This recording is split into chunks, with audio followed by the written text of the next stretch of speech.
Hey guys, welcome back to Shade Review. In today's video, I'm going to be showing you guys how to decode or read the information that is found in the inner left temple of most designer sunglasses. So there are a ton of misconceptions to what all this information means, and that's why I decided to make my definitive guide to how to read this information. Now this guide is going to work for 100% of brands that are owned by Luxottica, so it's going to work on Ray-Ban, Persil, and All for Peoples, and it's also going to work for almost every other brand, including brands like Randolph Engineering. So here we can see that we got a ton of different sunglasses here on the table. Let's start out with the original polarized Ray-Ban Wayfarer sunglasses.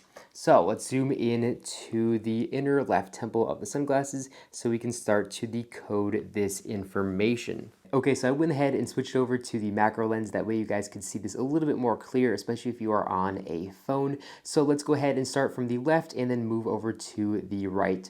RB2140 is the model number of the sunglasses. So this pair of sunglasses is the original Ray-Ban Wayfarers. So it's going to be RB2140, and that means that on every single pair of original Ray-Ban Wayfarers, it will say RB2140. If you're looking at a different pair of sunglasses, it's going to have a different number here. So for example, on the Meteor, it's going to say RB2168. Okay, so the next number here we can see is 901 by 58, and that stands for the frame and lens color combination that we have. So because we have the black acetate frames, it's going to say 901, and this is going to be the same for any pair of Ray-Ban sunglasses with black frames. So I actually have a pair of Ray-Ban Meteors over here that I'm going to quickly bring into frame, and again, you guys are going to see here that because these Meteors have black frames, it is still 901.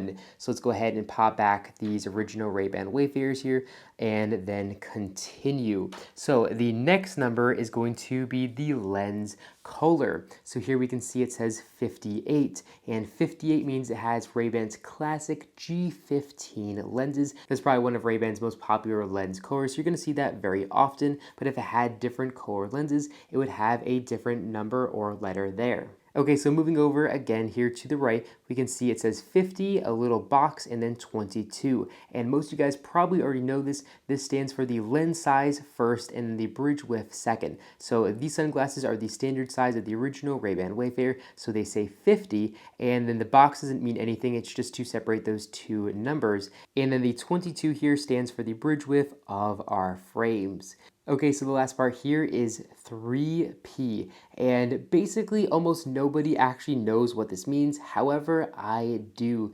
The 3 stands for the category lens that our sunglasses have. So 3 means it has category 3 lenses, and then the P means they have polarized lenses. So if you guys remembered at the beginning of the video, I said we were going to take a look at our polarized pair of original Ray-Ban Wayfarers. First, you can see the little P here on the lens, and again, the 3P right here. The P stands for polarized. Now, let's go ahead and take a look at a pair of non-polarized original Ray-Ban Wayfarers. So here we can see just the Ray-Ban logo. There is no P there. And then if we take a look at the information here on that pair, we can see it says 3N. Now, the N stands for non-polarized. So we can see again category 3 lenses, and then the N means they do not have polarized lenses. So that's what the P means, of course polarized, and the N means non. Now there is a third option, which is a F. So let me go ahead and bring in a pair of sunglasses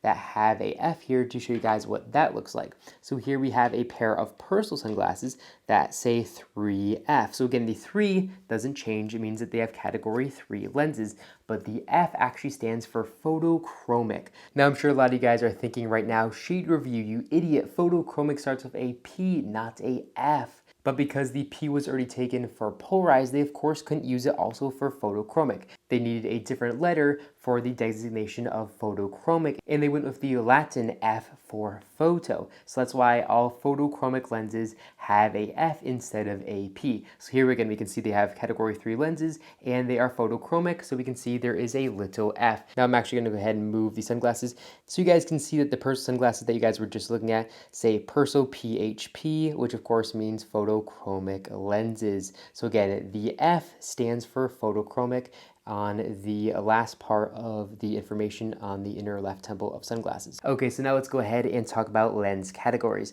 This pair of Randolph Concords here to the left has category 2 lenses, and the pair here to the right has category 3 lenses. And here we can just see that the category 3 lenses are much darker than the category 2 lenses. So let's go ahead and take a closer look at the Randolph Concord information here in the inner left temple. And here we can see the 2, which again stands for those category 2 lenses. Now I'm going to go ahead and talk about lens categories. Category 0 lenses, which are very uncommon, allow 80 to 100% light transmission and are good for fashion, indoor use, or very, very cloudy days. Now category 2, which is pair right here, is allow 18 to 43% light transmission, and those are good for medium sun exposure. Now category 3 lenses that I have here in the back of the frame, of course, have much darker lenses, and these allow 8 to 18% light transmission, and these are going to be great for very strong and bright days, and they're also going to be good for water and snow environments. Now when we're talking about sunglasses, category 3 lenses are definitely the standard, good for bright sunny days. There also is a category 4, which I've really never seen on designer sunglasses,